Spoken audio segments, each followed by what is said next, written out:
Gente, eu estou ministrando aqui, já hoje é a 6ª semana que eu estou ministrando essa série, sendo capacitados para desfrutar do melhor da vida. E talvez a série que tenha o título mais comprido que eu já fiz na minha vida, porque ela tem até um título alternativo, obrigado, tem até um título alternativo, sendo capacitados para desfrutar do melhor da vida, ou como o poder da palavra de Deus pode te capacitar para viver uma vida vitoriosa. Deus é da vontade de Deus que você viva uma vida vitoriosa. É da vontade de Deus que você seja uma pessoa vitoriosa. É da vontade de Deus que você tenha vitória em todos os setores. Isso não quer dizer que isso será mole, que isso será fácil, que isso será algo simples. Há uma luta a ser enfrentada, há uma Canaã diante de nós, onde existem muitos inimigos que precisam ser colocados para fora. Canaã não é um tipo ou um símbolo do céu. Por quê? Porque a Bíblia me mostra e me diz que no céu não tem doença, não tem inimigo, não tem muralha, não tem nada para ser derrubado, não tem problema algum. Canaã, na verdade, ela simboliza, ela aponta para a vida abençoada que Deus quer que nós tenhamos hoje aqui. Canaã não fala de uma vida no porvir, mas fala de uma vida no agora. E você já chegou em Canaã, pela graça, pela ação de Jesus. Jesus conquistou isso para você. Jesus foi ao deserto para que você não precise mais ir para o deserto. Não é uma expressão da graça, alguém sair dizendo por aí, pastor, ore por mim porque eu estou no deserto. Então sai do deserto e entre em Canaã. E a primeira coisa que você tem para sair do deserto, o primeiro recurso que você tem para sair do deserto é a sua confissão de fé. Você precisa se conscientizar da importância da sua confissão de fé. A própria palavra de Deus diz que a vida e a morte estão no poder da língua. Aquele que bem a utiliza, come do seu fruto. A confissão de fé, Jesus, ele quando fala para você sobre enfrentar os problemas da vida, ele diz, se alguém disser a esse monte, ele não diz, se você orar a respeito do monte. É importante orar a respeito do problema? Com certeza, mas a orientação que Jesus deu, ele foi enfático em dizer, se você disser ao monte, não se você comentar com alguém sobre o monte, não se você falar com Deus sobre o monte, mas se você falar ao monte, ergue-te, lança-te no mar, e não duvidar disso no seu coração, aquilo que você estiver dizendo é o que você vai receber. E a Bíblia mostra em N passagens quem você é em Cristo, o que você possui em Cristo, o que você pode em Cristo, e você precisa transformar isso numa confissão de fé constante, diária, constante. Faz uma diferença gigantesca. Se você colocar isso na sua memória e conseguir, por exemplo, amanhã, terça-feira, quarta-feira, você se lembrar de fazer confissões de fé, como quem está tomando um remédio. Olha, o doutor passou para mim essa medicação aqui para tomar 3 vezes por dia, de manhã, de tarde e de noite, de 8 em 8 horas, ou de 6 em 6 horas, o médico passou, e eu vou tomar por quê? Porque eu sei que essa medicação vai fazer com que esse problema desapareça, com que eu fique sadio novamente, então eu vou respeitar a sequência daquilo que o médico falou. Tome a confissão de fé como se fosse uma prescrição médica.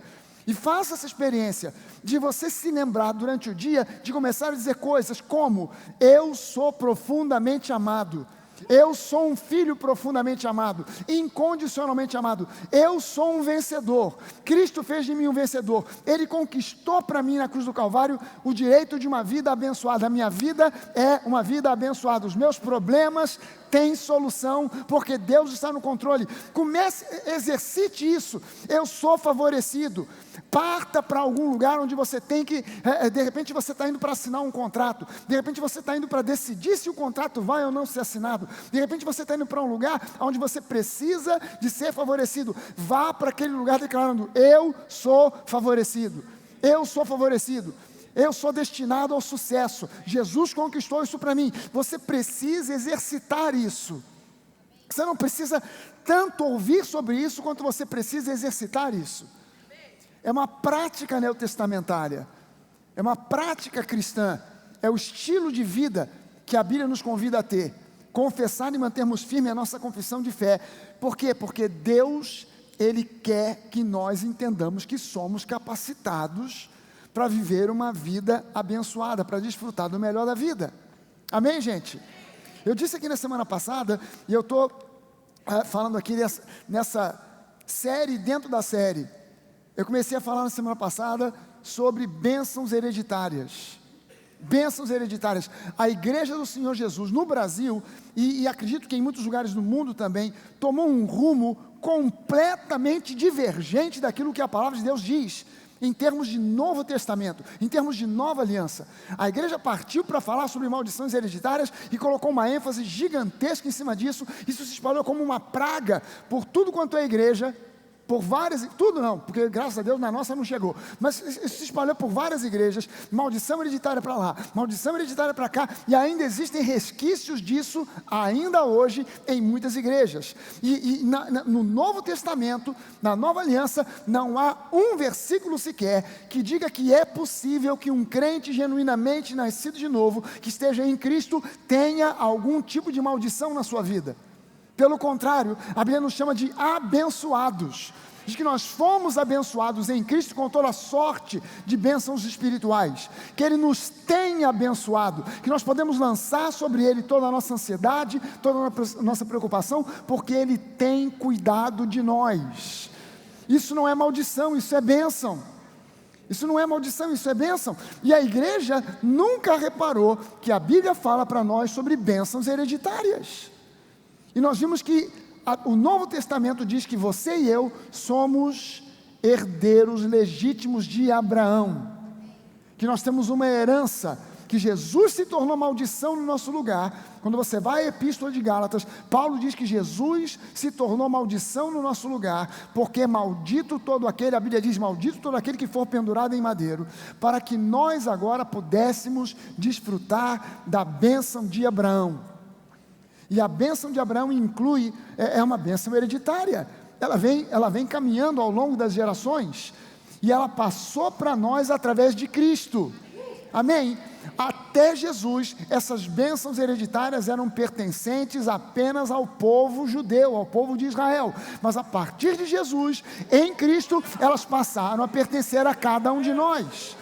Se você está em Cristo, você é descendente de Abraão. E eu disse aqui na semana passada que a igreja ela perde muito por conhecer pouco a respeito do que diz Hebreus sobre Melquisedeque e o sumo sacerdócio de Jesus. A gente precisa conhecer, reconhecer e entender sobre o sumo sacerdócio de Jesus, que é o ministério atual de Jesus. Aliás, eu quero fazer um convite para você. Experimente essa semana, separe essa semana. Se você tem o hábito de fazer leitura bíblica diária, separe essa semana para ler o livro de Hebreus. Pare para ler o livro de Hebreus. Se você não tem tempo para ler o livro inteiro, pelo menos leia 3 capítulos, os capítulos 5, 6 e 7. E aproveita e emenda com 8. Porque são os capítulos exatamente que falam sobre o sumo sacerdócio de Jesus, que colocam a correlação entre o ministério atual de Jesus e o ministério de Melquisedeque. É onde nos é revelado que Jesus, ele hoje exerce o sumo sacerdócio, não segundo a ordem de Levi, mas segundo a ordem de Melquisedeque.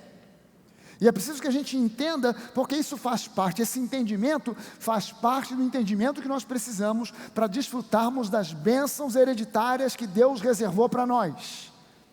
Amém. Alô? Gênesis capítulo de número 14, eu citei aqui na semana passada que são 3 livros na Bíblia que falam sobre Melquisedeque. 3 livros: Gênesis, Salmos e o livro de Hebreus. O livro de Gênesis gasta 3 versículos apenas para falar sobre Melquisedeque. É o encontro de Melquisedeque com Abraão. O livro de Salmos gasta 2 versículos para falar sobre Melquisedeque. Mas o livro de Hebreus gasta 3 capítulos, especificamente para falar sobre a correlação entre Melquisedeque, o sumo sacerdócio segundo Melquisedeque, e Jesus, que foi ordenado, que foi nomeado por Deus como sumo sacerdote segundo a ordem de Melquisedeque. É uma revelação paulina, é uma revelação do apóstolo Paulo. A gente não sabe quem foi o escritor dos Hebreus, a gente não sabe o nome do escritor dos Hebreus, mas há uma corrente que acredita que foi o apóstolo Paulo, e eu concordo com essa corrente. Eu acredito que o livro de Hebreus foi escrito pelo apóstolo Paulo, mas de qualquer maneira, até mesmo aqueles que não acreditam, que não creem que Hebreus foi escrito por Paulo, eles entendem que no mínimo Hebreus foi escrito por um discípulo muito próximo de Paulo, porque a doutrina de Hebreus é totalmente paulina, e aqui no livro de Gênesis, são 3 livros de grande importância, da Torá, os 5 primeiros livros da Bíblia, que os judeus chamam de Torá, que nós chamamos de Pentateuco. Nesses 5 primeiros livros, o mais importante é o livro de Gênesis, e é justamente nesse livro aonde é citado sobre Melquisedeque. Dos livros poéticos, Salmos, Provérbios, Cantares, desses livros o mais importante é o livro de Salmos, é aonde é citado a respeito de Melquisedeque. E dos livros do Novo Testamento, considerados os 2 grandes tratados teológicos do Novo Testamento são Romanos e Hebreus. Romanos é a epístola que abre a sequência de epístolas escritas para igrejas formadas por gentios, ou seja, por não-judeus. Hebreus é a epístola que abre a sequência de cartas escritas para judeus convertidos, para a comunidade de judeus convertidos ao Senhor Jesus. E essas 2 epístolas são consideradas os 2 grandes tratados teológicos do Novo Testamento. E é justamente na epístola de Hebreus que se gastam 3 capítulos para falar sobre Melquisedeque. Deixa eu dar uma sacada com você aqui no livro de Gênesis, no capítulo 14, onde se descreve esse encontro de Melquisedeque com Abraão. Diz que voltando Abraão da vitória sobre Quedorlaomer e sobre os reis que a ele se haviam aliado, o rei de Sodoma foi ao seu encontro no vale de Savé, no vale de Chavé. Na verdade no português ficou Savé, mas é Chavé. Isso é o vale do rei. Presta sua atenção como é que esse texto aqui começa, falando desse episódio. Abraão está voltando de uma guerra, 4 reis se juntaram para lutar contra 5 reis, e no meio desses 4 reis, desses 5 reis que foram derrotados, estavam lá o rei de Sodoma, o rei de Gomorra, e houve uma coalizão aqui, liderada por esse rei chamado Quedorlaomer. Eram 4 reis que venceram aqueles 5, tomaram os despojos, mas levaram junto com eles, levaram Ló, a família de Ló, e os bens todos da cidade de Sodoma, e também de Gomorra, e dos outros reis que estavam aliançados. Abraão, quando soube que o seu sobrinho Ló tinha sido levado por Quedorlaomer, ele pega 318 homens treinados e faz uma tática de guerrilha, ataca esses homens em grupos menores durante a noite e derrota esses 4 reis. O que de qualquer maneira, mesmo que você pense em qualquer tipo de estratégia, é um milagre, porque era uma coalizão de 4 reis, e Abraão com 318 homens derrota aquela coalizão, porque ele era um abençoado, porque ele era um vitorioso, porque ele era chamado para ser um vitorioso. Isso é parte da nossa herança. Isso é parte da nossa, não importa a grandeza do que você tem que enfrentar, Deus te capacita em minoria para vencer, mesmo sendo minoria, porque aparentemente você é minoria, mas você e Deus formam maioria, e você com Deus é maioria, e você com Deus forma um time invencível. Você precisa confessar isso diariamente. Eu e Deus formamos um time invencível. Você precisa colocar isso para que o inferno saiba que você sabe que você e Deus formam um time invencível. O inferno não consegue te atacar naquilo que você conhece. O meu povo é destruído, diz o Senhor, por lhe faltar conhecimento. É na ignorância aonde o inferno entra, mas aonde eu sei porque sei, que Deus prometeu e Deus disse, aquilo é minha herança, é herança hereditária, herança hereditária, é uma redundância até. E eu preciso manter firme essa confissão de fé. Abraão tem essa vitória, e quando ele conquista todos os espólios, porque olha só, eram 5 reis contra 4, os 4 venceram os 5 e pegaram os espólios desses 5. Abraão agora vence os 4 e pega os espólios dos 4 mais 5. Ele traz aquilo tudo, e o rei de Sodoma, que de bobo só tinha a cara e o jeito de andar, vai até Abraão. Para quê? Vou pegar meus bens de volta.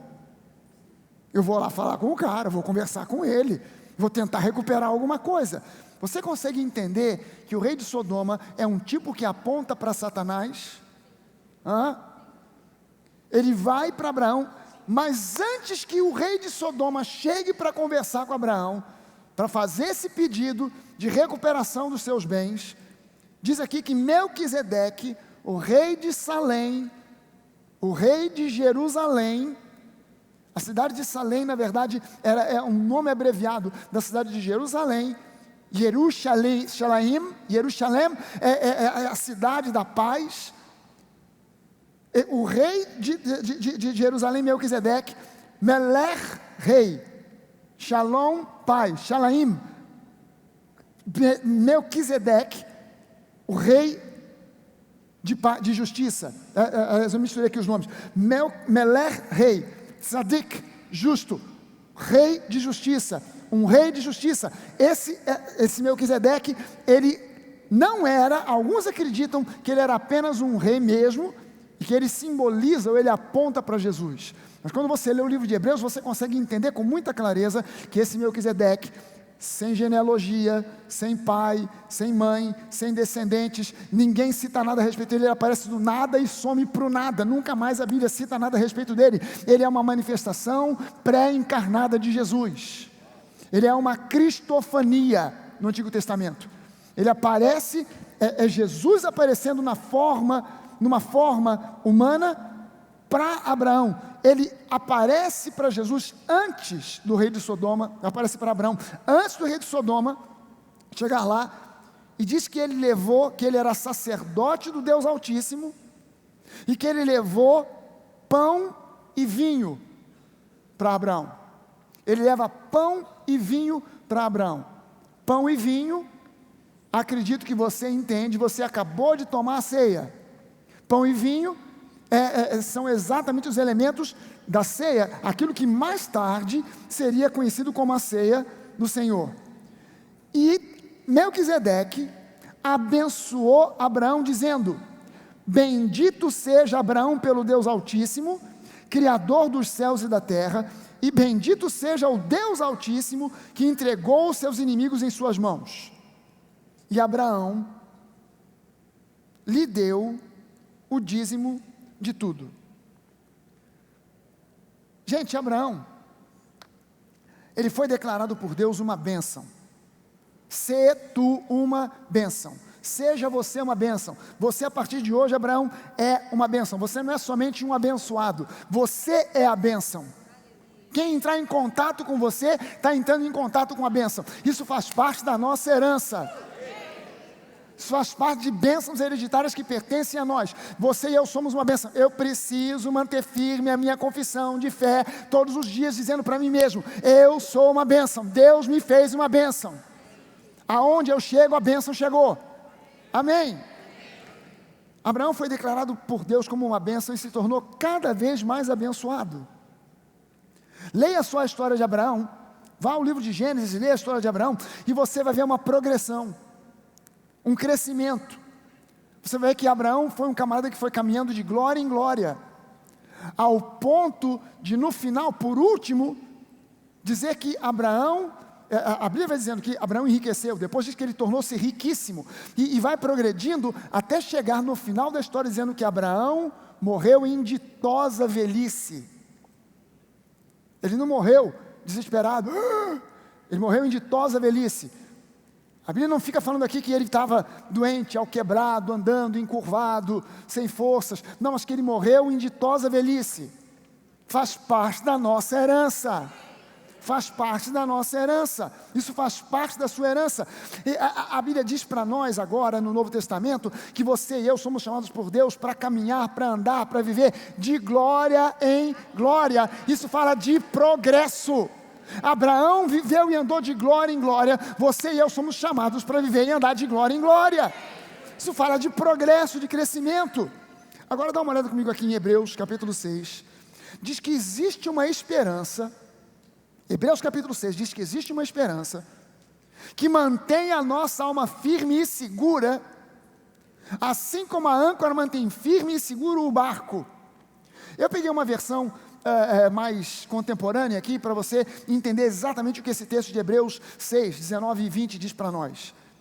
Há uma esperança, esta esperança, ela mantém a nossa alma firme e segura, assim como a âncora mantém firme e seguro o barco. Essa esperança, ela atravessa a cortina do templo celestial e penetra no lugar santíssimo. Foi nesse lugar que Jesus entrou por nós e antes de nós, tornando-se sumo sacerdote para sempre, de acordo com a ordem do sacerdócio de Melquisedeque. Quando você lê esse último versículo, versículo 20, esse versículo nos mostra que Jesus, quando ele ressuscita, ele ascende aos céus, ele entra no ambiente celestial, ele entra diante do trono da graça, e Deus Pai designou Jesus como o nosso sumo sacerdote, segundo a ordem de Melquisedeque, e isso foi designado para sempre. Não até o próximo problema, não até o próximo ano, não até a segunda vinda, mas segundo o que diz agora Hebreus 6:20, para sempre. Agora veja o seguinte, um profeta, no Antigo Testamento, ele representava Deus diante dos homens. O profeta ouvia de Deus e trazia o recado para os homens. O povo precisava de profetas. Por quê? Porque eles não tinham o Espírito Santo. Eles não eram dirigidos pelo Espírito Santo, no sentido de que não eram dirigidos como você e eu somos dirigidos pessoalmente. Eles precisavam de um profeta que ouvisse de Deus, viesse e falasse com eles. Olha, Deus manda dizer o seguinte: podem entrar em guerra, que eu estou com vocês. Ou então não entra nessa guerra porque eu não vou junto não, vocês vão se dar mal. O recado era dado pelo profeta. O profeta representava Deus diante dos homens, mas o sacerdote era o oposto. Ele representava os homens diante de Deus. O sumo sacerdote, uma vez por ano, entrava na presença de Deus no Santo dos Santos, no tabernáculo ou no templo de Salomão. Apenas uma vez por ano, ele entrava ali representando o povo de Israel. Ele entrava ali para receber de Deus a aprovação, o perdão pleno para o povo de Israel por aquele ano. Se o sumo sacerdote fosse aceito, o povo todo era aceito. Se o sumo sacerdote fosse rejeitado, o povo todo seria rejeitado, porque aquele sumo sacerdote representava cada um daqueles milhões de pessoas do povo de Israel. Amém? E o povo ficava sempre na expectativa de quem será o próximo sumo sacerdote, porque o sumo sacerdócio era um cargo hereditário. Então o primeiro foi Arão, mas depois foi o filho de Arão, depois o neto, depois o bisneto, e assim até sempre. Então as pessoas ficavam olhando e diziam assim: caramba, Arão foi um bom sumo sacerdote, mas e os filhos dele, o filho mais velho dele, que vai assumir o lugar dele quando ele morrer, será que ele vai ser tão bom? Há uma preocupação, por quê? Porque se o sumo sacerdote é aceito, o povo é aceito. Agora lembre-se, Jesus é o nosso sumo sacerdote. Ele foi aceito. O sacrifício de Jesus foi aceito. Então você e eu fomos aceitos. Você precisa manter firme essa confissão de fé. Você consegue entender que nem todo mundo, naqueles milhões de pessoas do povo de Israel, nem todo mundo ali era gente boa? Você consegue entender que nem todo mundo ali andava certinho, de acordo com a lei? Você consegue entender isso? Você consegue entender que o povo todo de vez em quando se desviava? Mas que quando o sumo sacerdote entrava dentro da presença de Deus no Santo dos Santos, com o sangue do sacrifício, e Deus não fulminava o sumo sacerdote, e ele saía de lá vivo, o povo respirava aliviado. Caramba, nós andamos longe dos caminhos de Deus, mas Deus mais uma vez nos aceitou. Você e eu agora não estamos numa expectativa anual, nós estamos agora numa confiança eterna de que nós fomos aceitos, porque o nosso sumo sacerdote foi aceito. Amém? Eu não estou na expectativa, quem será o próximo sumo sacerdote? Será que ele vai ser legal? Será que ele vai ser tão bom quanto Jesus? Não tem próximo, porque Jesus é sumo sacerdote, nosso representante diante de Deus para sempre, e não segundo a ordem de Levi, que se baseava na lei, mas segundo a ordem de Melquisedeque, que se baseia na graça. Uou! Aleluia! Romanos 8, no versículo 34, eu coloquei aqui a nova versão transformadora, diz o seguinte: quem é que nos condenará? Ninguém, pois Cristo Jesus morreu e ressuscitou, e está sentado no lugar de honra, à direita de Deus, intercedendo por nós. Gente, intercessão é uma função sumo sacerdotal. O sumo sacerdote, ele justamente entrava no Santo dos Santos, carregando uma bacia com o sangue do sacrifício, para interceder pelo povo. Ele era a intercessão pelo povo. Ele era o ponto de intercessão. Deus, o povo. Quem é que fazia essa intercessão entre Deus e o povo? O sumo sacerdote. Ele entrava ali com aquele sangue. E aqui diz que Jesus, ele está intercedendo por nós. Saiba de uma coisa, Jesus está intercedendo por você e por mim exatamente agora. Right now. Jesus está diante do Pai, assentado à direita de Deus, intercedendo por nós. E entenda que Jesus não precisa dizer uma palavra para interceder por mim ou por você. Jesus não está lá fazendo uma lista, cara, será, pastor, que Jesus está falando sobre mim agora, porque é tanta gente, só aqui tem mais de 1000. Quer dizer, quanto tempo vai levar para ele falar o meu nome? Quem é que está em primeiro lugar na fila? Sou eu, ou é o pastor Bené, ou é um dos pastores? Não. Jesus não precisa abrir a boca para dizer uma palavra para interceder por mim e por você. Entenda o seguinte, que as marcas dos cravos nas mãos e nos pés de Jesus falam sobre o preço que foi pago. E essas marcas dizem: salvos, redimidos, perdoados, libertos, amados, favorecidos, prósperos, sadios, vencedores. As marcas da coroa de espinho na testa de Jesus afirmam: livres de toda ansiedade, de todo medo, de toda neurose, de toda influência psicológica negativa do mal, possuidores de uma nova mente, a mente de Cristo. Aleluia! As marcas do flagelo no seu corpo. O flagelo, aquele chicote romano de cabo curto, tiras de couro, com pedaços na ponta, que quando batiam na pele arrancavam pedaços e expunham até mesmo ossos. As marcas no corpo de Jesus dizem: pelas suas pisaduras nós fomos curados, nós fomos sarados de todas as enfermidades. E eu preciso manter firme essa confissão de fé. Você não pode desmantelar a sua confissão de fé por causa de um espirro. Estou curado. Oh, Jesus. Oh, gripe danada, gripe aviária. Só pode ser. Você está desmantelando. Você devia ficar desesperado de ver a sua confissão de fé ser desmantelada. Sabe, ontem eu estava assistindo um programa, e era um programa de comédia, e o sujeito dizia, falando para o patrão, para o chefe: foi tudo para o espaço, desculpa, mas está tudo destruído, foi tudo para o espaço. E quando ele chega, tem uma criança sentada no chão, com uma montoeira de peça de Lego. Aí o chefe fala assim: rapaz, eu estava montando isso aqui desde 1985, o seu filho veio e desmontou tudo. Você faz isso, você vem montando a sua confissão de fé como um Lego, e de repente, por causa de um espirro, você desmonta aquilo tudo. Você está montando essa confissão de fé desde 85 e de repente por causa de um espirro você desmonta aquela bodega toda. Não, mantenha firme a sua confissão de fé. Você espirrou, você tossiu, você teve febre, mas você declara pelas pisaduras do Senhor Jesus, eu fui sarado, isso é parte da minha herança. O sumo sacerdócio segundo a ordem de Melquisedeque é totalmente diferente do sumo sacerdócio segundo a ordem de Levi. Completamente diferente. O primeiro sumo sacerdote, segundo a ordem de Levi, foi Arão. E essa foi uma escolha soberana de Deus.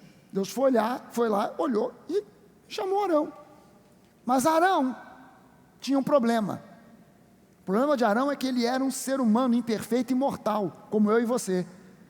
E o resultado disso é que ele precisou ser substituído N vezes, geração após geração, pelos seus descendentes diretos. Então o cargo de sumo sacerdote era hereditário.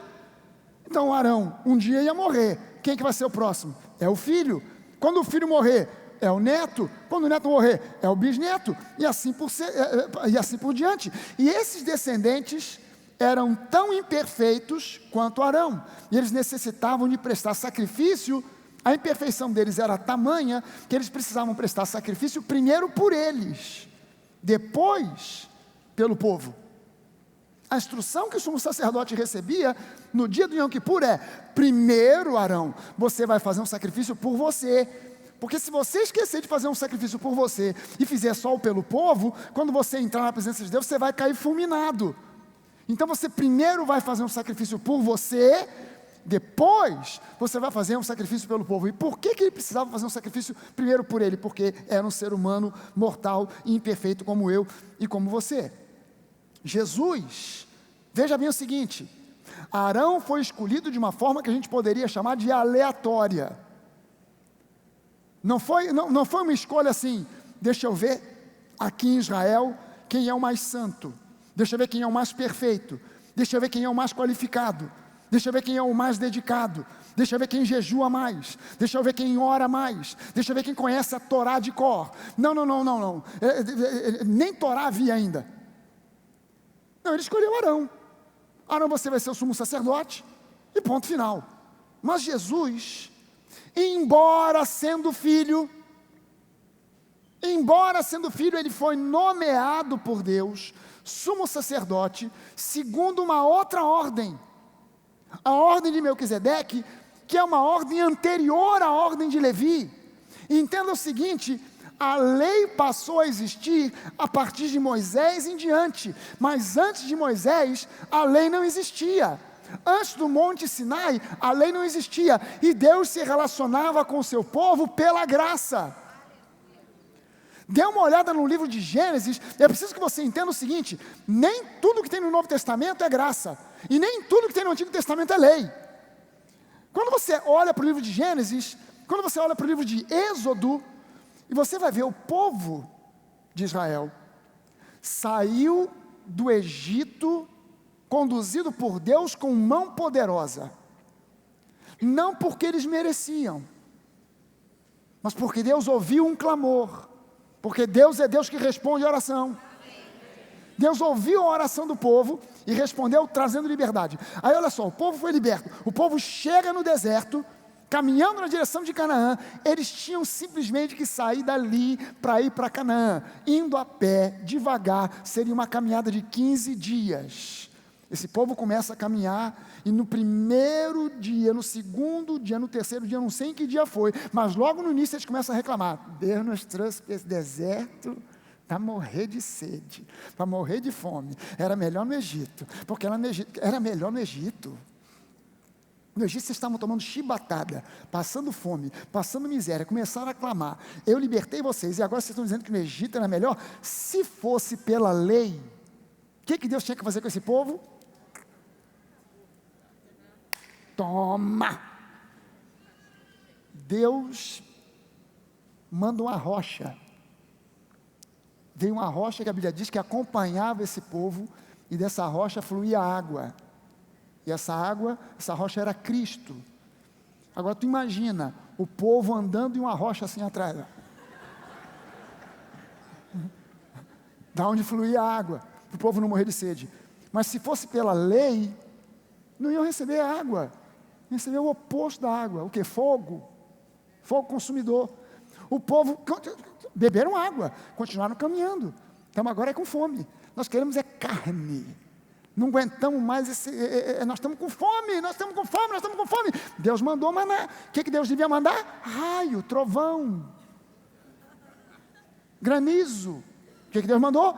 Maná. O povo comeu e continuou caminhando. Agora não aguentamos mais esse maldito desse maná. Ah, se eu sou Deus, chamou o meu maná de maldito, mas vou mandar um maná podre, que vai dar uma dor de barriga desgraçada em todo mundo aqui, vão morrer de cólera, vão se esvair em diarreia, vai ver só o que é bom para tosse. O que Deus faz? Deus manda codornizes, ao ponto da Bíblia dizer que era tanta, que formou uma pilha que tinha extensão de todo o acampamento de Israel, no deserto, uma pilha de 1 metro de altura, de codornizes. De onde vieram essas codornizes? Só Deus sabe. Era aquela montanha de codornizes, e as codornizes vinham e se suicidavam, se jogavam, pum, e ficava lá. E Deus disse: vocês vão comer carne até sair pelos olhos. Mas não deveria ter mandado codornizes, deveria ter mandado urubus, porque pela lei, mas Deus se relaciona com graça. Aí eles chegam no pé do Monte Sinai. No pé do Monte Sinai, Moisés avisa o povo: gente, se preparem, porque amanhã Deus vai firmar conosco uma aliança. Moisés não disse que ia dar a lei. Eu vou firmar com vocês uma aliança. Aí o povo: Moisés, tudo que o Senhor disser, a gente faz. Aí Deus olhou e falou: vocês estão achando que vocês é que são os caras, né? Vocês é que conseguem realizar tudo? Moisés avisa para o povo então que a coisa agora mudou. Traça uma linha no pé do monte. Quem ultrapassar, só você agora vai subir aqui para falar comigo. Quem ultrapassar essa linha, seja homem, seja animal, morrerá flechado ou apedrejado. O tom de relacionamento mudou. O tom mudou. Moisés sobe o monte, traz a lei. Quando chega, o povo está adorando um bezerro de ouro. Se fosse no tempo anterior, onde ele esteve lidando com o povo em relação com a graça, aquele povo não teria problema. Mas quando ele vem trazendo a lei, 3.000 pessoas morreram. 3.000 morrem numa tacada só, porque a letra da lei, ela mata. Agora entenda o seguinte: Jesus não foi ordenado segundo essa ordem levítica. Ele foi considerado sumo sacerdote por uma ordem anterior, a ordem de Melquisedeque. Na época de Melquisedeque, se relacionando com Abraão, o que prevalecia? A lei ou a graça? A graça, por quê? Porque a lei não existia. E Deus é um Deus gracioso. E o que é interessante é que Jesus não foi considerado sumo sacerdote porque ele era filho. Ele tem uma pechada. Ele tem uma influência. Ele é filho. Não, a Bíblia diz que ele conquistou. Ele conquistou o direito de ser sumo sacerdote através do seu sofrimento e da sua obediência. Se você for fazer essa leitura que eu convidei você a fazer de Hebreus, no capítulo 5, dos versículos 5 a 10, diz que Jesus aprendeu as coisas por aquilo que ele sofreu.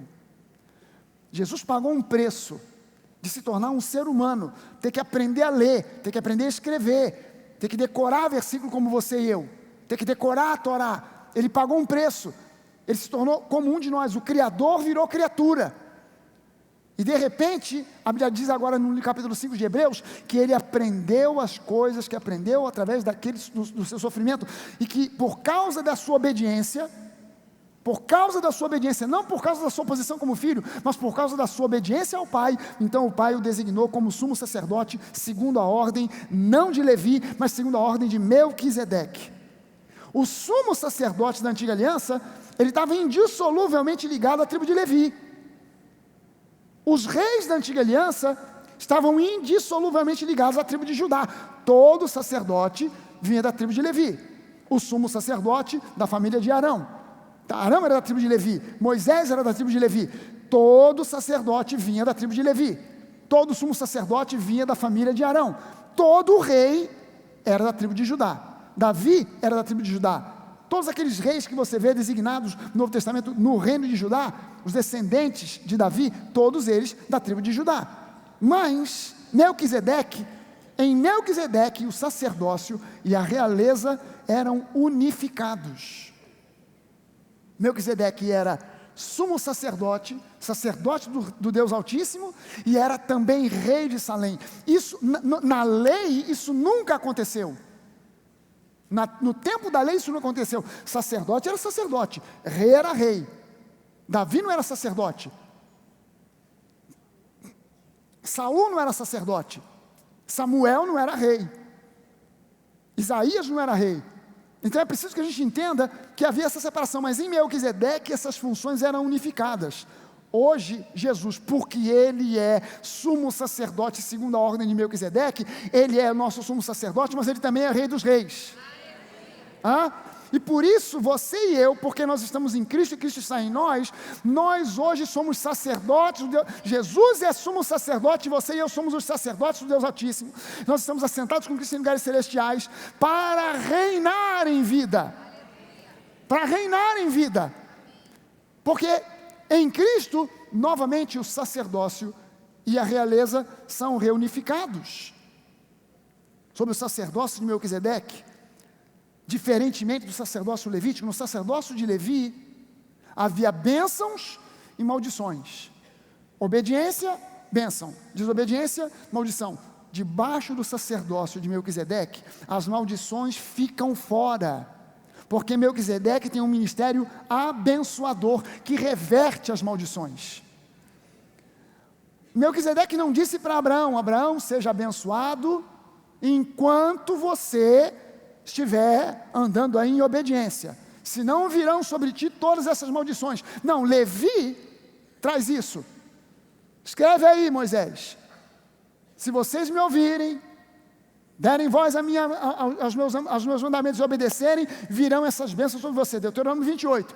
Se desobedecerem, virão essas maldições. Melquisedeque não colocou maldição alguma sobre Abraão, ele apenas abençoou Abraão. Isso faz parte da nossa herança hereditária. Faz parte das nossas bênçãos hereditárias, porque o ministério de Melquisedeque é um ministério abençoador que reverte maldições. Segundo a epístola de Hebreus, o sumo sacerdócio levítico era temporário e necessitava de sacrifícios contínuos para ser eficaz. Se os sacerdotes parassem de sacrificar, já era. Eles precisavam sacrificar constantemente, continuamente. O sumo sacerdócio, segundo a ordem de Melquisedeque, é eterno e só necessitou de um único sacrifício, que foi definitivo. Jesus, a Bíblia diz lá em Hebreus, no capítulo 7, que Jesus se entregou como sacrifício, que Ele é o sacerdote e Ele mesmo é o sacrifício. Ele se ofereceu como sacrifício, e foi um sacrifício único, definitivo. Você e eu não precisamos hoje sacrificar nada. Ovelhas, bodes, bois, nós não precisamos mais desse tipo de sacrifício, porque Jesus foi o sacrifício definitivo. O sumo sacerdócio levítico ministrava apenas em figuras e sombras. Lá em Hebreus 8:5 diz que esses sacerdotes, segundo a ordem de Levi, ministravam em forma de sombras, figuras, tipos. O sumo sacerdócio, segundo a ordem de Melquisedeque, é um ministério mais excelente, porque se baseia numa aliança superior, que tem por base promessas superiores. Veja só o seguinte: no sumo sacerdócio de Levi, para você entender o que são promessas superiores, no sumo sacerdócio segundo Levi, havia a possibilidade do povo ser curado. No sumo sacerdócio segundo Melquisedeque, já não existe mais a possibilidade de eu ser curado. Existe agora uma aliança firmada em Cristo, que foi firmada pelo seu sangue, que foi estabelecido que eu tenho direito à cura. Não é mais uma possibilidade, eu posso ser curado. Não, isso pertence a mim. Cura, prosperidade, era algo previsto debaixo do sacerdócio levítico. Davi foi um homem próspero, Abraão foi um homem próspero, mas debaixo da ordem de Melquisedeque existe algo melhor do que a prosperidade, que é a salvação, que não havia debaixo do ministério levítico. Então essa é uma promessa superior. A promessa de salvação é superior à promessa de prosperidade. A promessa de salvação é superior à promessa de cura. A promessa de salvação é superior a qualquer outra promessa bíblica, porque ainda que você fique enfermo e pobre, se você vai para o céu, está tudo resolvido. Mas se você fica rico e milionário, com saúde abundante e vai para o inferno, não adiantou nada. Hã?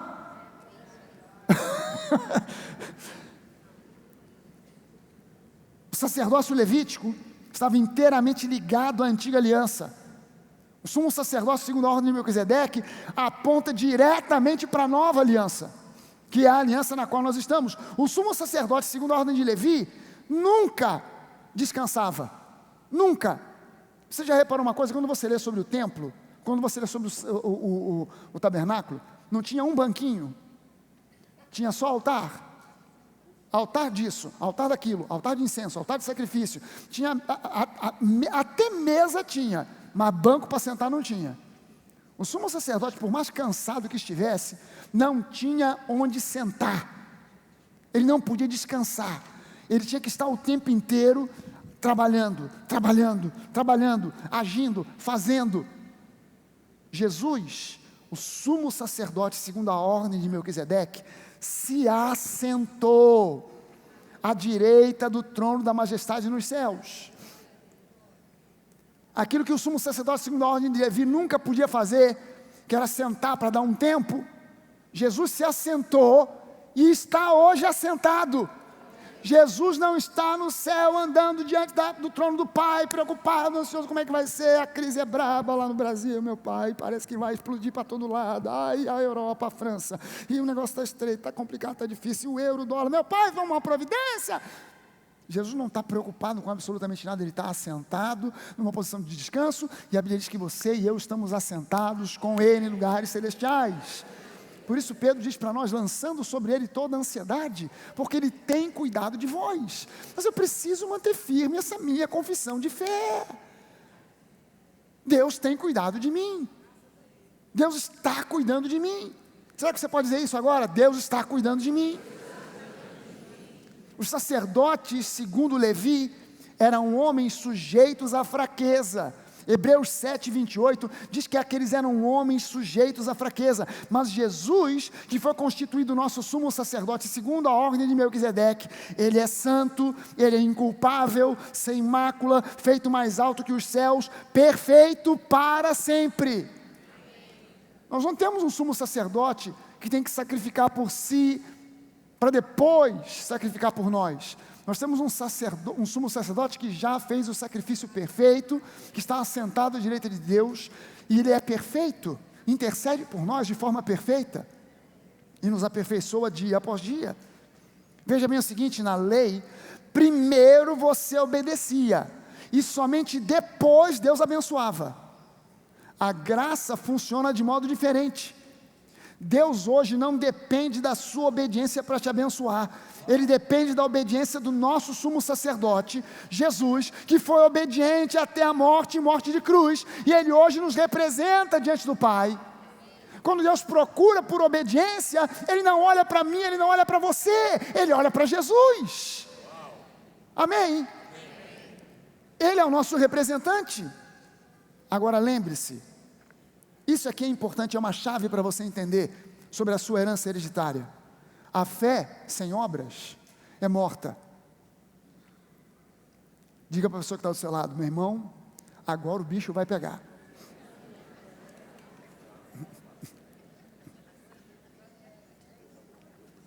Você está entendendo? É aqui aonde muitos pregadores da graça falham. É aqui onde muitos pregadores da graça param e não conseguem progredir.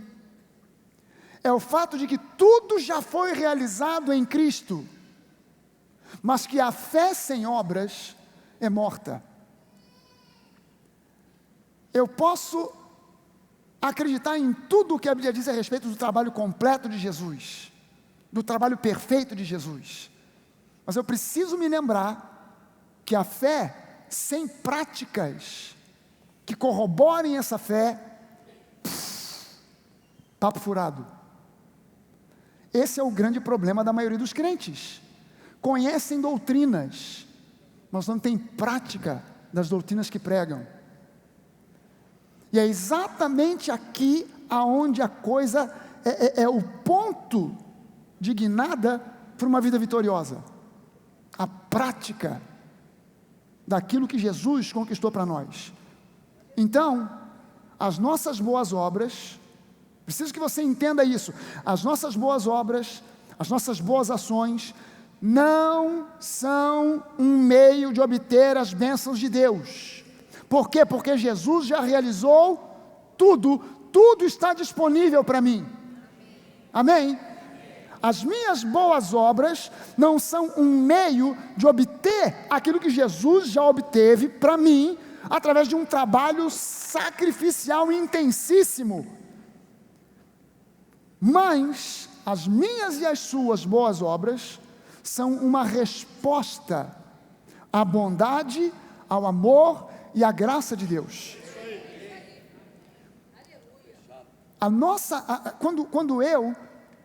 Quando eu ajo em bondade para com um irmão qualquer, eu não estou fazendo isso porque ele é bom, eu não estou fazendo isso porque ele merece, eu estou fazendo isso em resposta a Deus, não em resposta a ele.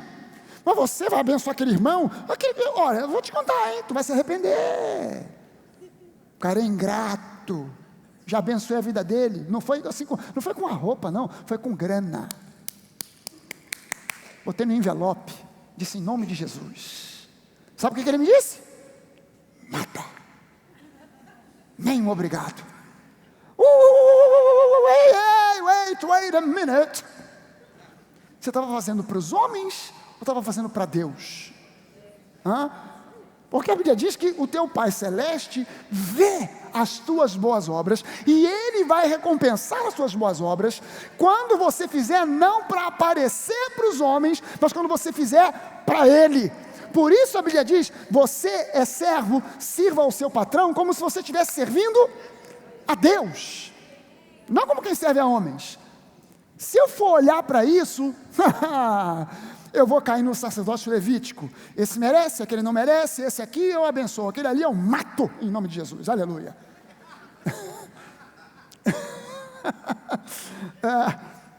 Romanos 2,4 diz o seguinte: ou desprezas a riqueza da sua bondade, da bondade de Deus, e tolerância e longanimidade, ignorando que a bondade de Deus é que te conduz ao arrependimento. Meu irmão, até o arrependimento, até mesmo o arrependimento, só acontece quando nós somos constrangidos pela bondade de Deus. O nosso arrependimento é uma resposta à bondade, ao amor e à graça de Deus. O nosso arrependimento não é um arrependimento porque eu sinto uma dor no meu coração, porque eu estou sendo o Espírito Santo falou no meu coração, tu não vale nada, cachorro sem vergonha, tu não presta mesmo, mas vou te dar uma chance. Não, isso é o diabo tentando levar você para o campo da condenação. O Espírito Santo não precisa falar nada, o Espírito Santo não precisa falar nada, nada, só a presença dele. Se você imaginar Jesus olhando para você, você caiu, você pecou, você pisou na bola feio, e você quando olha nos olhos de Jesus, você não vê alguém fazendo assim, saindo uma fumaça do nariz assim, não, você olha, ele está assim, ó, vem cá que eu vou te abraçar, filho, vem cá, vamos resolver essa parada aqui agora, vem cá, chega aqui que eu vou te abraçar. Cara, é isso que faz você, cara, entenda só o seguinte, Bené, vem cá, dá uma chegada aqui, sobe por aqui mesmo, vem cá, eu te dou uma mão aqui, te dou uma mão, vem cá, aleluia. Pastor da Nova é assim, não tem esse negócio de estar enferrujado não.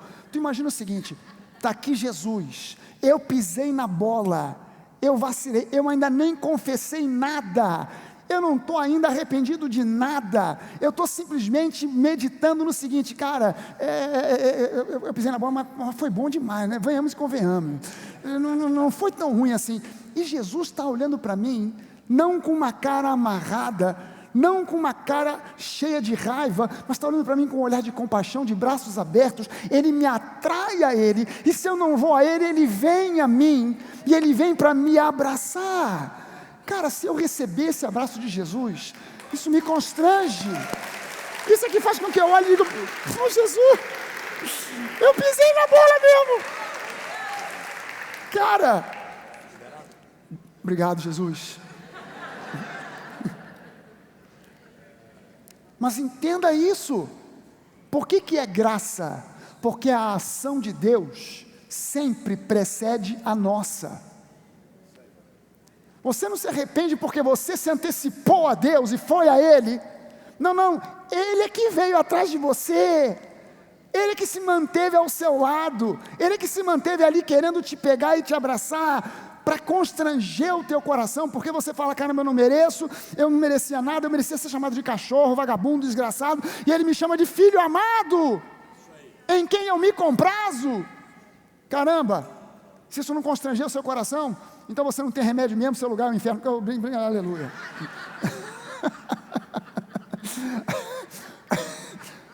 Agora veja só o seguinte, a primeira citação de Melquisedeque na Bíblia está em Gênesis 14, aquela passagem que a gente viu, de 18 a 20, 3 versículos apenas. E essa curta, porém importantíssima citação, fala sobre duas coisas: ceia e dízimo. Ceia, que é de cara, ceia não existia no contexto de antiga aliança. Existia a ceia pascal, que era completamente diferente da ceia cristã. A ceia pascal era uma ceia levítica, era uma ceia segundo a ordem de Levi, que incluía uma série de itens. Jesus reduziu essa ceia a pão e vinho, mas Jesus não fez isso de forma aleatória, porque Melquisedeque apresenta pela primeira vez na Bíblia pão e vinho. A primeira citação de pão e vinho, como uma ceia citada em toda a Bíblia, é Gênesis capítulo 14, quando Melquisedeque traz para Abraão, como uma forma de garantir a Abraão que ele estava sendo abençoado, pão e vinho. E o dízimo, fora do contexto da lei de Moisés. Quando Abraão dá o dízimo a Melquisedeque, ele não faz isso no espírito da lei de Moisés, porque a lei de Moisés não existia. Ele faz isso por uma revelação. Ele não faz isso em obediência a uma ordenança, ele faz isso em obediência a um impulso do Espírito. É algo completamente diferente. Veja só o seguinte, no Novo Testamento, dá uma olhada nisso, presta atenção nisso aqui. No Novo Testamento, Abraão, que está dentro do contexto desses versículos aqui, Abraão é chamado de pai da fé, não é isso? Melquisedeque, ele é uma cristofania, uma manifestação de Jesus antes da sua encarnação, ou no mínimo, ele é uma figura que aponta fortemente, sem sombra de dúvida alguma, para Jesus, não é isso? Nova aliança. Pão e vinho são símbolos claros da ceia da nova aliança, não é isso? Tudo na passagem de Gênesis 14 aponta para a nova aliança. Mas quando chega na questão do dízimo, a gente diz, não, mas isso não é para nós hoje, que isso é da lei. Wait a minute. Wait a minute. Quer dizer que tudo ali em Gênesis 14, de 18 a 20, aponta para a nova aliança, menos o dízimo. Tem algum erro aí de interpretação? Porque esse padrão de interpretação, para mim, está meio esquisito, está meio torto. Ou aponta ou não aponta. Ou Melquisedeque é uma cristofania, ou ele é uma figura que aponta para Jesus, ou ele não é. Ou pão e vinho aponta para a ceia, ou não aponta para nada. Então vamos encontrar na lei alguma coisa que justifique tudo aquilo que está ali: dízimo, pão, vinho, Melquisedeque, Abraão, tudo. Ou então a gente vai pegar e inserir tudo dentro de um contexto único, para que a gente tenha uma interpretação sadia, sólida e bíblica.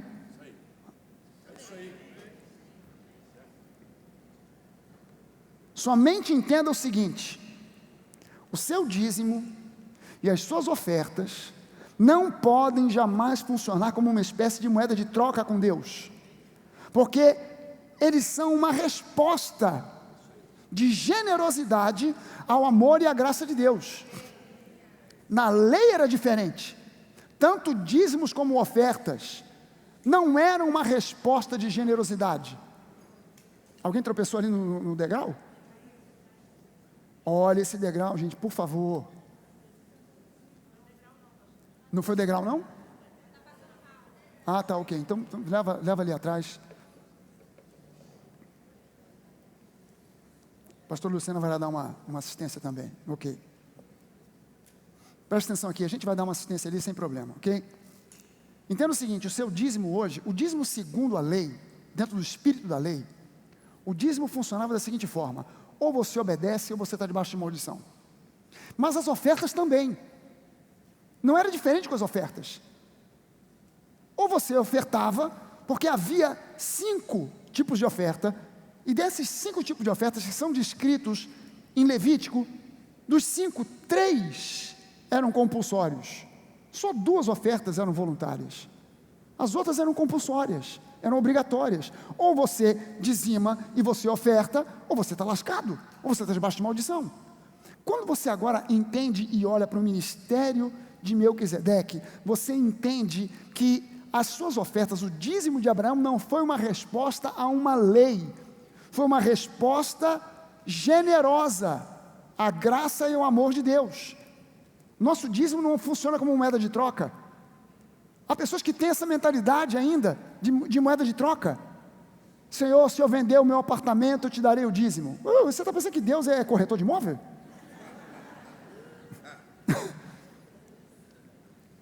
Senhor, se essa bênção acontecer, eu vou te dar uma oferta.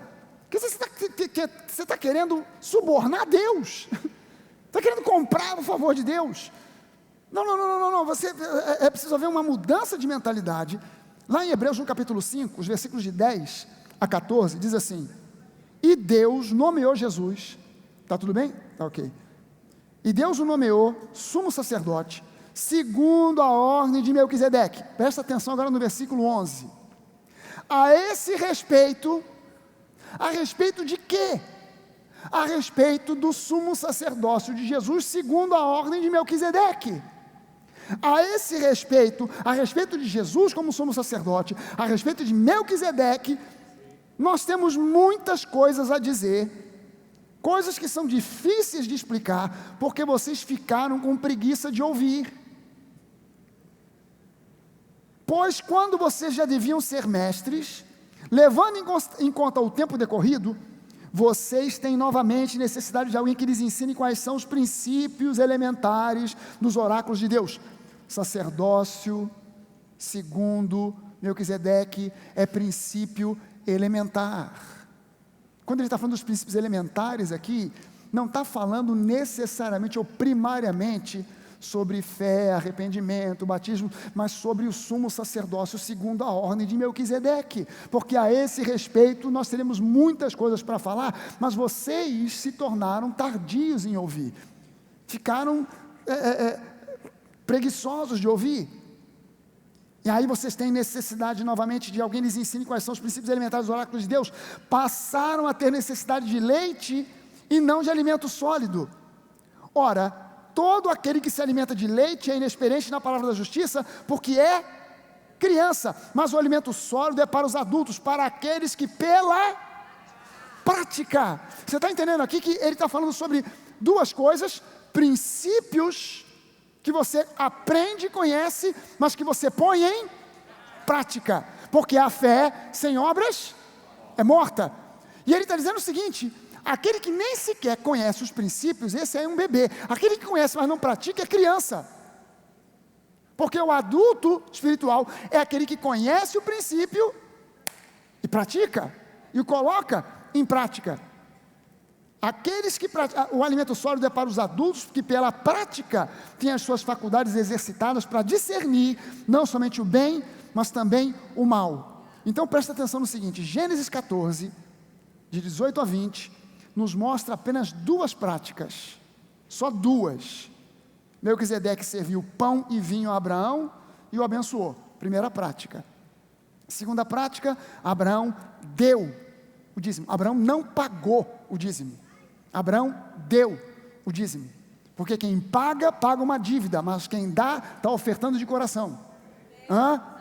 Eu vou mostrar para você agora aqui, que aos olhos da nova aliança, dízimo equivale à oferta. Eu vou mostrar para você que dízimo, na visão de nova aliança, isso já era uma visão do povo, e é uma visão do povo judaico até hoje. Dízimo equivale a primícia, primeiro fruto, e dízimo equivale, também tem o mesmo peso de oferta. Deus não olha como uma obrigação, uma taxa, mas como algo que é dado em função de generosidade. Veja bem o seguinte, na lei, primeiro você obedecia, depois Deus abençoava, mas no relacionamento entre Melquisedeque e Abraão, que é tipológico do nosso relacionamento com Deus, o relacionamento entre Abraão e Melquisedeque aponta para o nosso relacionamento com Deus na dispensação da graça. Primeiro Melquisedeque abençoou Abraão, depois Abraão deu o dízimo de tudo. Melquisedeque não chegou dizendo: Abraão, se você me der o dízimo, eu te abençoarei. Não. Melquisedeque não pediu nada para Abraão. Melquisedeque não cobrou nada de Abraão. Melquisedeque simplesmente serviu a Abraão pão, vinho, restaurou as forças de Abraão, e depois disse: Abraão, seja abençoado você, e bendito seja o Senhor nosso Deus, que te deu vitória e entregou os teus inimigos nas tuas mãos. E ele calou, ele não disse: olha aí, olha, te profetizei, hein? Aleluia. Quanto vale essa profecia? Hein, Abraão? Pensa aí, quanto vale? 10%? 20%? 50%? Não, ela vale 100%.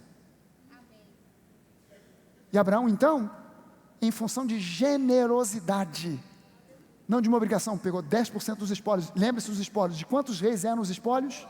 De 9. Ele pegou aquilo tudo, tirou 10%, entregou. Por que Abraão deu 10%? Por que ele não deu 20%? Por que ele não deu 5%? Por que 10%? Eu disse para você que Abraão, ele não tinha uma lei que dissesse a ele dar o dízimo, mas ele teve uma revelação. E 10 na Bíblia é um número que também significa a totalidade. Abraão não disse assim: toma 10% e é 10% e acabou. Não, Melquisedeque, tudo aqui na verdade é teu. Esses 10% significam o seguinte: tudo o que está nas minhas mãos pertence a você, está na tua mão. Isso aqui, o 10 representa a totalidade. 1/10 é a totalidade, aponta para a totalidade. Veja só o seguinte, a Bíblia diz que quando o servo de Abraão foi buscar uma noiva para Isaac, se você quiser depois confira esse texto, ele foi buscar uma noiva para Isaac, a Bíblia diz que na hora que ele saiu, ele levou 10 camelos do seu senhor, Abraão. E aí no mesmo versículo diz assim: então o servo levou tudo o que pertencia ao seu senhor. Peraí, ele levou tudo ou levou 10? Não, ele levou 10 que representam o tudo, que apontam para o tudo, que representam o tudo.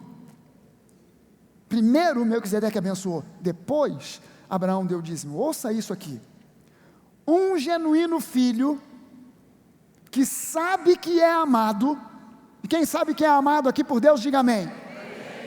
Um filho de Deus, um filho genuíno de Deus que sabe que é amado, nunca, quando? Never, nunca, jamais. Para os nossos amigos em France, nos amis em France, nunca, never, jamais terá problema com a questão do dízimo. Por quê? Porque ele pratica isso a partir de um coração generoso, que foi transformado pela graça, no mesmo espírito de fé que teve Abraão, e não a partir de uma obediência a uma lei que já caducou há mais de 2000 anos atrás. Eu não posso dizimar no espírito da lei, porque a lei já caducou há mais de 2000 anos atrás, mas no espírito da graça, a lei não criou o dízimo. Abraão deu o dízimo a Melquisedeque 430 anos antes da lei vir a existir. E nós não nos tornamos dizimistas de acordo com os mandamentos da lei, mas de acordo com os fundamentos da graça. Números capítulo 18, versículo 25 a 30, diz o seguinte, presta sua atenção nesse texto aqui. O Senhor Deus ordenou a Moisés que dissesse aos levitas, olha só, para quem que Moisés vai dar essa ordem aqui agora? Não é para o povo todo, é para os levitas, para os sacerdotes, ok? Aí ele diz o seguinte: quando vocês receberem dos israelitas os dízimos que Deus lhes dá para serem de vocês, vocês darão a 10ª parte desses dízimos como uma oferta especial a Deus. Essa oferta especial é como se fosse a oferta que o fazendeiro faz do primeiro cereal e do primeiro vinho. Primeiro é primícia. Primeiro é primícia. Vocês vão, olha, presta atenção no que Moisés está dizendo, o que Deus está dizendo para Moisés. Diga para os levitas o seguinte: vocês recebem os dízimos de todo o povo de Israel. Isso é para sustento de vocês. Agora, desses dízimos que vocês recebem, vocês vão separar a 10ª parte, ou seja, o dízimo. E essa oferta, ele chamou agora o dízimo de oferta. Essa oferta especial, ela vai ser como o primeiro fruto do fazendeiro. Primeiro fruto é primícia. Então agora aqui na lei está colocando em equiparação dízimo, oferta, primícia.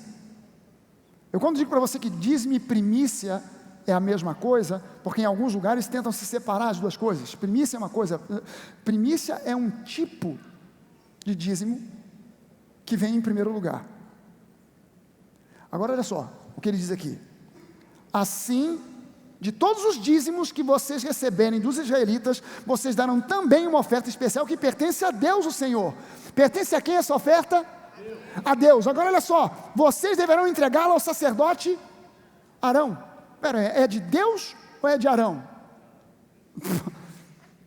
Ela é de Deus, mas ela é veiculada através de Arão, porque nós servimos a Deus servindo a gente de carne e osso. Você não pega o seu dízimo e taca numa fogueira que suba como aroma agradável às narinas do Senhor. 5 notas de 100, aleluia. Não, você entrega na mão de um homem, de uma instituição, de um pastor. Você entrega na mão de uma igreja, mas na verdade você entregou nas mãos de Deus. Você entregou, foi para Deus. Das ofertas que vocês receberem, deem a melhor parte para mim. Depois que me derem a melhor parte, vocês poderão ficar com o resto. Você está entendendo que Deus considerou aqui essa oferta como o principal, e o que ficou com o sujeito, o resto? Você não dá o resto para Deus e fica com o principal, você dá o principal para Ele e fica com o resto. Deus olha para os 90% que fica na sua mão como o resto. Estou vivendo de restos. Estou vivendo de restos. Por quê? Porque 10% eu entrego para Deus, eu fico com o resto. Esse texto trata do dízimo dos dízimos. O dízimo dos dízimos era ofertado para Arão, o sumo sacerdote, que é um tipo que aponta para Jesus. E este Arão não dizimava para ninguém. Arão era o ponto final dessa cadeia. Arão não levava o dízimo para ninguém. Arão simplesmente desfrutava daquilo. Os sacerdotes eram sustentados pelos dízimos, e Arão era sustentado pelo dízimo dos dízimos. Arão é uma figura que aponta para Jesus, ele era o ponto final dessa cadeia. Agora o apóstolo Pedro, em 1 Pedro 2,9, diz que nós, a igreja de Jesus, somos sacerdócio real. Nós somos sacerdócio real. Somos sacerdotes, mas também somos considerados como reis da nova aliança. E o nosso sumo sacerdote e rei é Jesus. Ele é o sumo sacerdote segundo a ordem de Melquisedeque. Melquisedeque é essa manifestação pré-encarnada de Jesus que vive para sempre, e por isso a ordem de Melquisedeque, a ordem do sumo sacerdócio segundo a ordem de Melquisedeque, dura para sempre. Melquisedeque alimentou Abraão de forma profética, com pão e com vinho, os exatos elementos que viriam a compor a ceia do Senhor mais de 3.000 anos depois. Abraão, por sua vez, deu o dízimo a Melquisedeque pela fé, não por obediência à lei, que só veio a existir 430 anos após. A primeira coisa que nós precisamos perguntar aqui é: se hoje nós participamos da Santa Ceia, que foi celebrada profeticamente por Melquisedeque e Abraão, por que nós não deveríamos agora também valorizar o dízimo de Abraão como um elemento profético para a igreja de hoje? Tenta explicar isso para mim. Se a ceia, que aparece no mesmo episódio, foi vista como um elemento profético que alimentou Abraão com o sangue de Jesus, profeticamente com o corpo de Jesus, a carne de Jesus e o sangue de Jesus, por que nós não deveríamos celebrar também o dízimo como um elemento profético? Então nós trazemos os nossos dízimos a Jesus, o sumo sacerdote da nova aliança, e trazemos em forma de primícias, o melhor, a primeira porção, porque Ele é o nosso abençoador, Ele é o nosso sustentador. Mas nós não fazemos isso para obter nada. Por quê? Porque em Cristo nós já obtivemos tudo. Amém? E entenda uma coisa, quando eu estou falando aqui para você a respeito do dízimo, eu não estou preocupado com o seu dinheiro.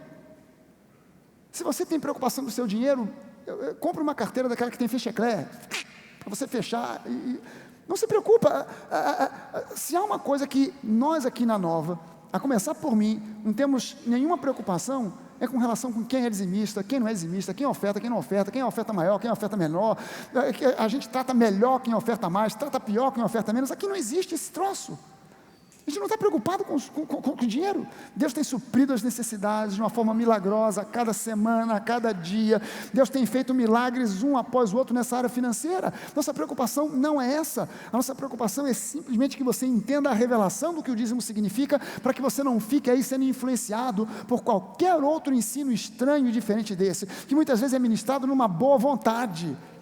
A pessoa não ministra para você querendo bloquear você das bênçãos. Mas muitas vezes o ensino vem meio torto, porque pensam que o dízimo é uma forma de tentar manipular Deus para obter bênçãos. Não, o seu dízimo não é uma forma de manipular Deus para obter bênçãos. Você dizima no espírito de Abraão, pela fé, em função de um espírito de generosidade, em resposta ao amor de Deus, e não numa tentativa, Senhor, se tu me abençoares, então olha, eu vou conseguir vender o apartamento e te dou 10%. Não é esse o espírito da coisa. Amém, gente? Ah, Senhor, eu vou te dar um dízimo, mas a minha esposa tem que ser curada daquela enfermidade. Não estou tentando negociar com Deus, não estou tentando negociar com Ele a respeito de... Ah, pastor, mas Jesus nunca falou sobre dízimo.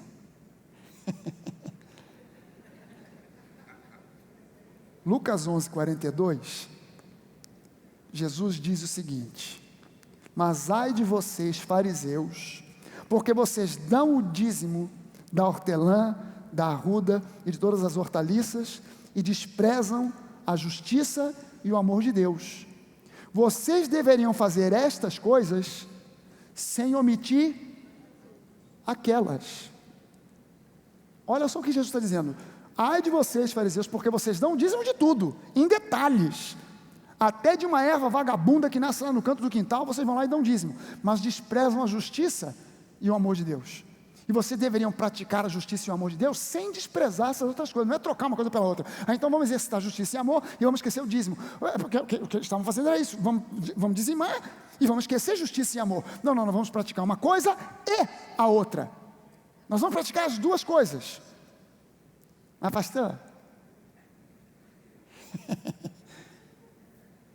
Jesus se dirigiu aos fariseus, e nós não estamos debaixo da lei, como eles estavam. Quero ver agora o pastor sair dessa sinuca.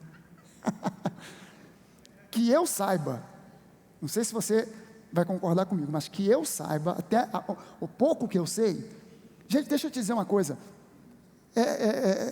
pode ser que alguém que pregue graça, pregue algo completamente diferente do que eu estou pregando aqui para você, mas caras como eu, o Joseph Prince, a gente já prega esse troço há mais de 20 anos, a gente sabe um pouquinho sobre graça. Um pouquinho, a gente não sabe tudo não, a gente sabe um pouquinho. Entenda só o seguinte, que eu saiba, até onde eu saiba, no meu pouco conhecimento, justiça e amor são enfatizados por Paulo na nova aliança. E Jesus disse aos fariseus que esses dois elementos não deviam ser negligenciados tanto quanto o dízimo. Você está entendendo que a questão aqui não é o fato de que ele estava falando para os fariseus, porque se ele estava falando para os fariseus, então agora nós estamos mais debaixo da lei, esquece o dízimo, então esquece justiça e amor. Mas até onde eu saiba, justiça e amor são enfatizados como uma prática cristã necessária para mostrar que nós somos genuinamente cristãos. Será que tem alguém aqui que concorda comigo? Pelo menos nós 4. Se vou desprezar o dízimo, vou desprezar também justiça e amor. Hebreus 7, de 4 a 8 diz assim: vejam como era grande. Mais um? Ok. Vejam como era grande esse a quem Abraão, o patriarca, pagou o dízimo tirado dos melhores despojos. Ora, os que dentre os filhos de Levi recebem o sacerdócio têm ordem, de acordo com a lei, de recolher os dízimos do povo, ou seja, dos seus irmãos, embora estes também sejam descendentes de Abraão. Entretanto, aquele cuja genealogia não se inclui entre os filhos de Levi, ou seja, Melquisedeque, recebeu dízimos de Abraão e abençoou aquele que havia recebido as promessas. Evidentemente, não há dúvida de que o inferior, Abraão, é abençoado pelo superior, Melquisedeque. Aliás, aqui, e aqui ele está se referindo ao templo, porque Hebreus foi escrito mais ou menos no ano 65, e o templo ficou de pé até mais ou menos o ano 70, até o ano 70. No ano 70, o templo de Jerusalém foi colocado abaixo pelos romanos, foi destruído pelos romanos.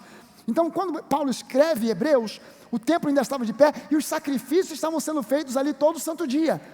E aí, agora Paulo diz, aliás, aqui, ou seja, no templo, os que recebem dízimos são homens mortais, porém ali, no episódio de Abraão com Melquisedeque, o dízimo foi recebido por aquele a quem se testifica que vive. Peraí, quem é que vive até hoje? Jesus. Então peraí, aquilo que Abraão fez lá, testificou que Jesus vive. Quando você e eu trazemos o nosso dízimo, isso testifica do quê? Só nós 4 sabemos, graças a Deus, não preguei em vão. Quando você e eu trazemos o nosso dízimo, isso testifica do quê? Que Jesus vive, que Jesus vive. A Bíblia mostra aqui, que quando eu dou o dízimo, ao dar o dízimo a Melquisedeque, não eu, mas quando Abraão trouxe o dízimo ao Melquisedeque, ele estava reconhecendo que Melquisedeque era grande. Pergunta: por que a Bíblia não associa a grandeza de Melquisedeque com a ceia, mas com o dízimo? Por que não associa a grandeza de Melquisedeque com o dízimo, com a ceia? É simples a resposta: porque a ceia é uma bênção de Deus dada a nós, mas o dízimo é uma forma de adoração que nós damos a Deus, em reconhecimento da sua grandeza. Bota na sua cabeça isso: dízimos e ofertas são uma forma de adoração. Música é uma forma de adoração, mas música não é a adoração. Fechou, acabou, só quem canta, só quem toca. Por isso nós não chamamos isso aqui de ministério de louvor e adoração, nós chamamos de ministério de música, porque ministério de música é para quem conhece, é para quem sabe, é para quem canta bem, para quem sabe tocar um instrumento, não é para qualquer um, não é para todo mundo. Pastor, mas eu queria participar do ministério de louvor e adoração. Vamos fazer um teste, canta aí. Aleluia. Meu irmão, a sua praia não é essa. Deus tem coisas maiores e melhores para você. Deus tem coisas grandiosas para você, mas não nesta área. Nesta área, você não foi abençoado. Pastor, mas eu queria tocar. O que você toca? Eu toco reco-reco. Não é um instrumento que a gente tem utilizado. Não vai dar, ainda não é o tempo e tal, porque você não está inserido no ministério de música, mas o ministério de louvor e adoração é um ministério de todo o corpo de Cristo. Cante bem, cante mal, toque um instrumento, não toque nada, você é chamado para o ministério de adoração, e música é uma forma de adoração, mas dízimo e oferta também é uma forma de adorar a Deus, é uma forma de ministrar adoração a Deus, reconhecendo a sua grandeza. Ouça, a ceia é um testemunho da morte de Jesus, mas o dízimo é um testemunho de que Ele vive. Nós participamos da ceia aqui. O que o apóstolo Paulo preconiza quando a gente celebra a ceia? Cada vez que vocês fizerem isso, anunciem a morte do Senhor. A gente sempre vai além, porque Jesus não ficou prostrado na sepultura, então a gente caminha para celebrar a ressurreição, mas a verdade é que a ceia anuncia a morte, e o dízimo anuncia que Ele vive. Porque você não está trazendo um dízimo para um Deus morto, para uma instituição. Você está trazendo um dízimo que é para um Deus a quem você crê que vive, que está vivo. Na nova aliança, você não é obrigado a dizimar, como você era na antiga aliança. Você é livre. Você é absolutamente livre. Por isso a nova não tem uma lista. Dizimistas, lista azul. Lista negra, não dizimistas. Por esse aqui nós vamos orar, lista azul. E pelos da lista negra, não vamos chegar a amaldiçoar, mas também não vamos orar. Porque esse aqui não são dizimistas. Não. A gente intercede e ora pela igreja toda. Porque a gente não sabe quem é dizimista, quem não é. Pastor, mas esse mês não deu para eu trazer o dízimo. Meu irmão, o dízimo é uma questão de fé, não é uma questão de matemática. Pastor, mas uma perguntinha, só uma perguntinha. Pois não, é do líquido ou do bruto? Não respondo. Por quê? Porque é pela fé. Não é uma conta matemática do líquido, do bruto. Não, se for, não, no bruto não vai dar, do dízimo, que é o líquido. Não é uma conta matemática, é um exercício de fé. Pastor, se eu não trouxer no mês que vem ou nesse mês, Deus vai me amaldiçoar. Melquisedeque amaldiçoou alguém? Então você nunca vai ser amaldiçoado. Você é livre. Você é absolutamente livre. Pastor, mas quando eu entrego, eu tenho que dizer que é dízimo para o pastor botar o meu nome numa lista. Você não tem que dizer nada. Tua mão esquerda não precisa saber o que a direita fez. Você é absolutamente livre. Livre. O dízimo não é uma obrigação. O dízimo não é um ato legalista. O dízimo é um ato de amor, de resposta em generosidade à graça, assim como a oferta. Amém, gente? Assim como a ceia é uma ação de amor e graça de Deus a nós. Amém? Vamos ficar de pé, nós vamos orar.